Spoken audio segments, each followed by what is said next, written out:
Semut dan ulat. Buah campur adalah menu tetap di setiap sarapan pagi saya. Tetapi hari ini ada yang istimewa. Sewaktu asik menikmatinya, seekor ulat kecil berwarna merah yang lucu keluar dari timbunan buah yang tersusun tidak rapi di piring bundar.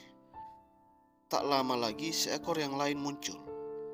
Terus terang, saya terkejut melihat reaksi saya yang tidak kaget melihat ulat yang tiba-tiba muncul tersebut.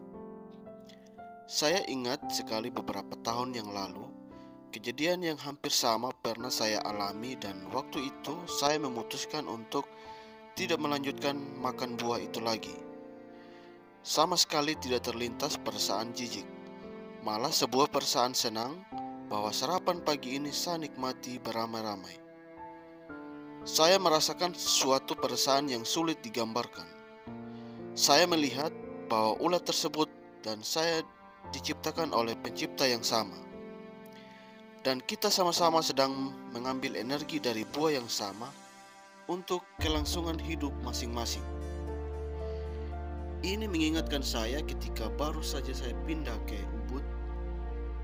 Kamar yang saya tempati sering dilalui banyak semut. Semut dengan berbagai ukuran itu muncul dengan tiba-tiba.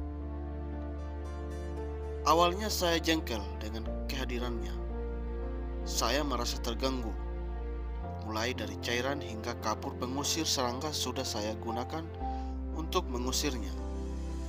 Sampai suatu saat, ketika saya ingin mengusirnya, ada sesuatu yang berbicara dalam diri saya. Mungkin itu yang dinamakan suara hati dan berkata, "Tunggu dulu, mengapa kamu marah?" Diri saya yang lainnya menjawab, "Ya, dia sangat menggangguku." Kemudian yang pertama langsung mendebat, "Siapa mengganggu siapa? Bukankah semut-semut itu sudah ada sebelum kamu di sini atau bahkan sebelum kamar ini dibangun? Lagi pula semut-semut itu kan hanya mencari makanan. Dia bukan mencari tetapi mencuri," kata yang kedua. "Bukankah kita manusia juga mencuri? Kita mengambil buah dari pohonnya, bahkan kita mengambil nyawa dari hewan untuk memenuhi kebutuhan lidah kita. Jangan karena mereka tidak mengenal uang, kau katakan mereka mencuri. Semut juga bekerja. Mereka pasti mempunyai fungsi di alam semesta ini. Sama seperti ulat yang menggemburkan tanah dan untuknya mereka mendapatkan upah makanan berupa buah dari pohon. Sering sekali hal ini terjadi. Pergumulan saya dan diri saya yang lain ini awalnya sering membuat saya frustasi. Mereka sama-sama mempunyai alasan yang kuat. Mereka sama-sama pintar memberikan argumennya. Namun, di sisi lain pergumulan ini sangatlah mencerahkan. Membuat saya melihat segala sesuatunya dari perspektif yang lain. Sisi yang beda, yang lebih terang dan lebih luas. Sewaktu di sekolah kita pasti pernah belajar tentang evolusi. Evolusi dari bentuk kera ke bentuk kera yang lain, juga hewan-hewan yang lain. Evolusi yang kita pelajari di sekolah adalah evolusi fisik. Selain evolusi fisik, ada juga evolusi pikiran, yaitu sebuah perubahan secara bertahap dalam tingkat pemikiran kita. Perubahan ini bukan dari tidak tahu menjadi tahu, tetapi lebih dari sekedar tahu, lebih juga daripada mengerti atau paham, tetapi sadar. Jika seorang tahu dan mengerti, tetapi belum melakukan apa yang dia pahami, saya menyebutnya belumlah sadar. Saya tidak mengetahui mekanisme secara terperinci dalam diri seseorang bagaimana evolusi pikiran ini dapat tumbuh. Yang saya tahu adalah evolusi ini tumbuh dari dalam, bukan dari luar. Walau sering kita mendengar bahwa banyak faktor luar yang dapat mengubah seseorang, ada yang mengatakan kita bisa mendapat tingkat berpikir yang lebih baik dengan cara belajar dari buku atau guru yang luar biasa. Ada juga yang berpendapat bahwa pengalaman yang besar atau mengejutkan akan mengubah seseorang, seperti berdampingan dengan kematian. Misalnya, seseorang langsung tersadar dan berubah.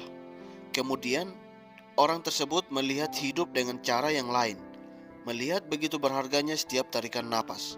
Ya, benar sekali. Kejadian eksternal akan meningkatkan cara berpikir seseorang jika ditambahkan sebuah syarat.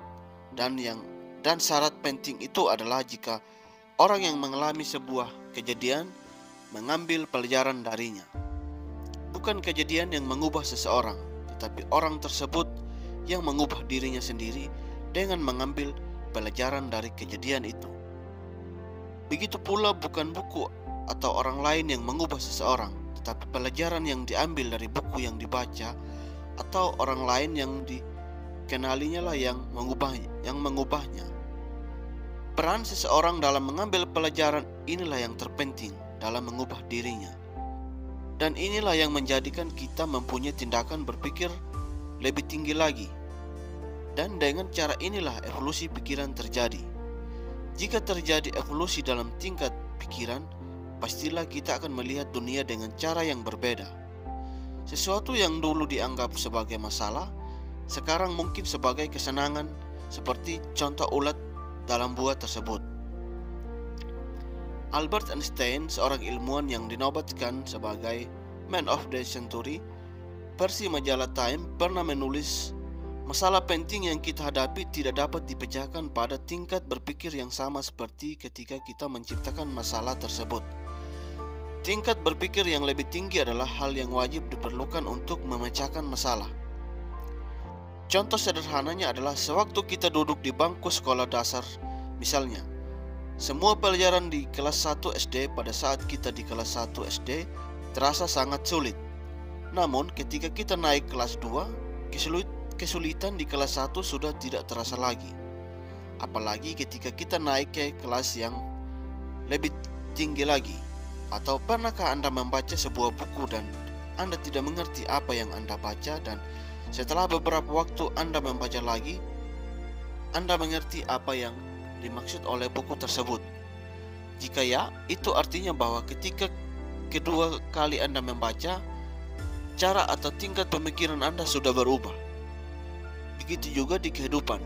Masalah hanya terjadi ketika tingkat kemampuan seseorang tidak lebih tinggi daripada masalah tersebut. Di saat tingkat pemikiran sudah di atas masalah, maka semuanya terlihat bukan sebagai masalah. Nah, ketika semua atau beberapa masalah datang berulang-ulang dalam hidup, kita mempunyai pilihan untuk mengeluh, menyalahkan orang lain, atau menghindarinya. Atau kita ambil pendekatan yang lain, yaitu ketika kita mencoba untuk belajar, untuk meningkatkan pengetahuan dan level berpikir kita, sehingga yang kemarin menjadi masalah hari ini menjadi sebuah kesenangan. Ingatlah, di saat kemampuan kita kecil, masalah terlihat sangat besar. Dan begitu kemampuan kita besar, masalah-masalah tersebut menjadi pernak-pernik kecil yang membuat kehidupan tampak berkilau. Bersambung.